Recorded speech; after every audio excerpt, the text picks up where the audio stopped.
আরজি করের মহিলা ডাক্তারের নৃশংস ধর্ষণ ও খুনের ঘটনায় মমতা সরকারের 10 ভুল, যা চোখে আঙুল দিয়ে দেখিয়ে দিল আসল দোষী ঠিক কারা।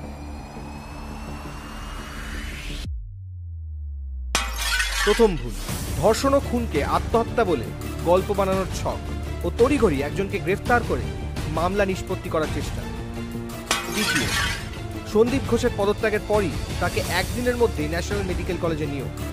তৃতীয়, নির্যাতিতার বিচারের জন্য পথে নামা, আবার অন্যদিকে 42 জন আন্দোলনকারী ডাক্তারকে ট্রান্সফারের অর্ডার দেওয়া।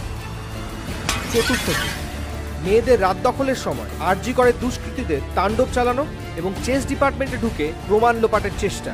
পঞ্চম, তিলোত্তমার পরিবারকে 10 লক্ষ টাকা ক্ষতিপূরণে মুখ বন্ধ করানোর চেষ্টা।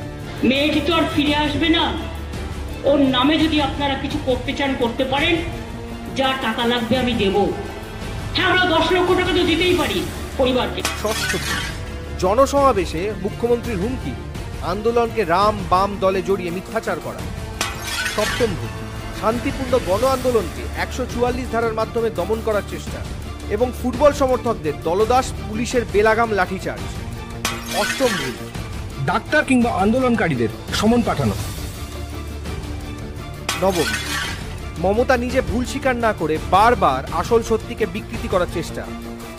দশম, ফেসবুকে পোস্টের জন্য হুমকি এবং সাধারণ মানুষদের থানায় তলব। এখানেই হয়তো শেষ নয়, ভুলের সংখ্যা আরও বাড়বে, আর যত বাড়বে তত বাড়বে মিছিল। জনগণ আজ আঙুল তুলছে।